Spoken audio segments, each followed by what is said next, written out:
中国科考船金测火箭发射，印媒非要往上蹭，扣了哪2个帽子？敬请关注本期节目。近日，根据印度新闻网当地时间14日消息称，在斯里兰卡海域活动的2艘中国科考船正处于印度海军的关注之下。他们认为这可能是更大战略的一部分。该战略是收集对海军行动，特别是潜艇行动至关重要的数据。可从公布的图片看来，印度媒体又开始传统技能。事实上，印媒所说的就是远望号测量船、火箭运输船，它们的作用就是用来对航天飞行器的海上测量、控制、通信运输和打捞回收等任务，并非是印军口中的偷窥、监视，甚至还有更好笑的是，有一位消息人士声称，这些船被部署到这里，表面上说的是为了搜寻郑和舰队的遗迹。据说15世纪初期在斯里兰卡附近海域沉没，原来一个帽子还不够，还继续扣一个我们是来找宝藏的帽子。而值得注意的是，在印媒口中可疑的郑和沉船遗迹考古工作，早在2014年时，中国和斯里兰卡2国就已经达成过行动计划。值得注意的是，11月12日，我国在西昌卫星发射中心用长征3号乙运载火箭成功将天通1号02星送入预定轨道，发射任务获得圆满成功。除此之外，最近我国多颗卫星上天忙得不可开交，我国远望系列测量船需要实时监测火箭发射，这跟印度完全扯不上关系，而印媒却非要自作多情往上蹭。一直以来，印度人都习惯把印度洋当成自家后院，尤其是在印度洋出入的船只，印军多次有过无理的举动，这事也不是头一次了。就在去年，中国舰艇编队在靠近印度专属经济区时，全程受到印度海军的监控，连我国多艘渔船都被监控。印度论坛报称，每年有大批中国的拖网渔船进入阿拉伯海，甚至印度专属经济区进行捕捞。还有印度官员对中国渔民到数千公里外捕鱼目的不轨，因为印度安全机构认为中国的拖网渔船可能携带有调查或窥探的设备，可以说野心已经溢出了印度洋。更何况印度海军确实没什么值得偷窥的，自作多情不可取。中国和印度都可能购买苏57，为何会被区别对待？苏57有哪些值得学习的地方？敬请关注本期节目。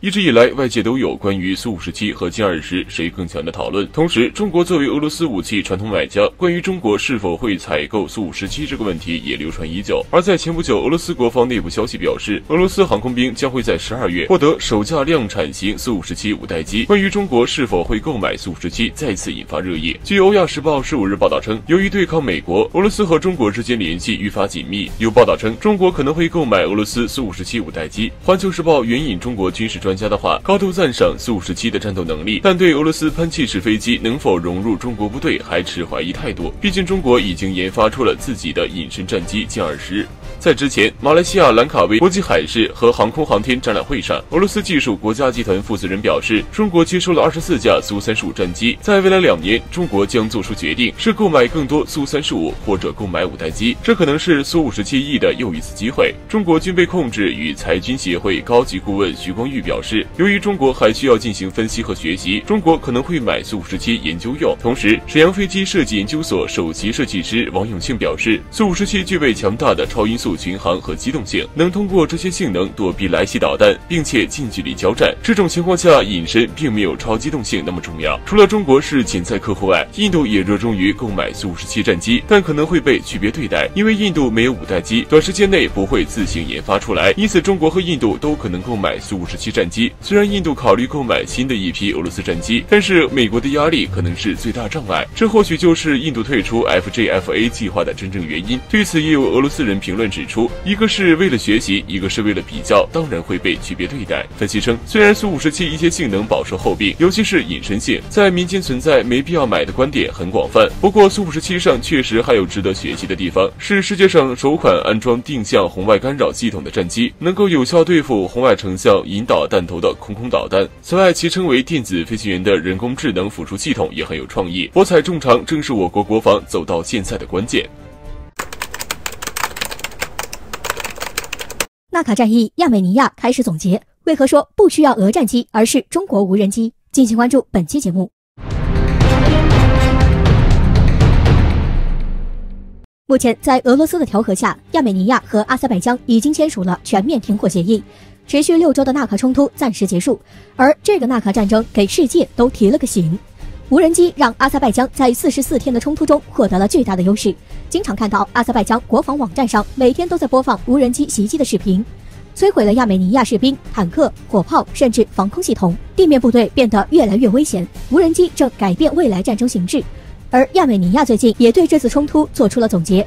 最近，俄罗斯 Top War 网站援引亚美尼亚军事网站报道称，在纳卡战争中，武装部队现代化方面存在许多重大失误，并表达了一个观点：购买高昂的苏30 SM 是一个错误。与此同时，俄罗斯新闻报也表示，相较于阿塞拜疆，亚美尼亚一侧遭受到更严重的人员和设备损失。对此，军事专家维克多·索基科质疑，亚美尼亚空军在纳卡防御瓦解时在哪里？即使在激烈冲突时，亚美尼亚空军几乎没有任何行动。亚美尼亚空军拥有约80架各种类型军用飞机，包括14架苏25战机、4架苏35MS 多用途战机，其余的几乎无法战斗。原本亚美尼亚打算采购至少12架苏35MS，这将会成为未来亚美尼亚空军的骨干。但是索基科认为，尽管苏30 SM 被认为是第4代战机的头号强者，但是在这次冲突中，它几乎没有发挥任何作用。之所以苏30 SM 没有出动，可能有以下原因：在冲突几天后，阿塞拜疆就击落了一架苏25战机。亚美尼亚担心失去飞机和飞行员，同时不想让其对抗廉价的无人机，从哪个方面来看都不划来。对此，亚美尼亚媒体表示，与其花费巨额资金购买苏30 SM， 还不如以10亿美元的价格购买一批各种款式的无人机，最好是中国生产的无人机，比如翼龙无人机只需花费1到200万美元，而彩虹4或彩虹2无人机比土耳其的 TB2 无人机都更便宜，30架这种无人机只需要3000到4000万美元左右，其余资金可以用来购买配套的巡飞导弹和无人侦察机。不过，亚媒强调，作为独联体集体安全条约组织成员，俄罗斯战机会有优惠价格，只是不知道中国出售无人机是否能同意相同的优惠条件。对于一个小国而言，维持一支现代化空军很困难，但是低成本的无人机却能集中空中力量，并且打击对手造价高得多的设备。无人机正改变传统空中力量主导战争的态势，纳卡冲突已成为最有力的例子。虽然纳卡战争给世界都提了个醒，但是中国醒得更早，这样更能占领优势。基辛格担忧军事冲突难以控制，在特殊战术下，歼20会击败 F-22。时隔2个多月，前美国国务卿基辛格在16号再次发声，他明确呼吁拜登尽快重启中美关系，避免双边关系紧张导致爆发军事冲突的风险。而且，当今军事技术的发展导致这样的危机会比之前还要难以控制，所以双方必须达成一个共识，无论发生什么都不会选择军事冲突。对此，外媒提出，而在潜在冲突期间，美国的 F-22和 F-35和歼20有对决的可能，而且解放军如果用特殊战术的话 ，F-22会输。歼20是中国空军核心力量之一，而一旦发生军事冲突，这是最先踹门的角色。最近，《欧亚时报》近日报道指出，歼20被认为是一种革命性、颠覆认知的5代隐身战机，其优势在于远航程、高穿透力、火力和快速决策能力。不过，伦敦皇家联合服务研究所的分析师贾斯汀·布隆特表示，歼20有重量轻、机动性差等缺点，这就是为什么它无法在 F-22面前表现出出色性能和机动性的原因。在面对面冲突中，无论是美国的 F-35还是 F-22，都可以击败歼20。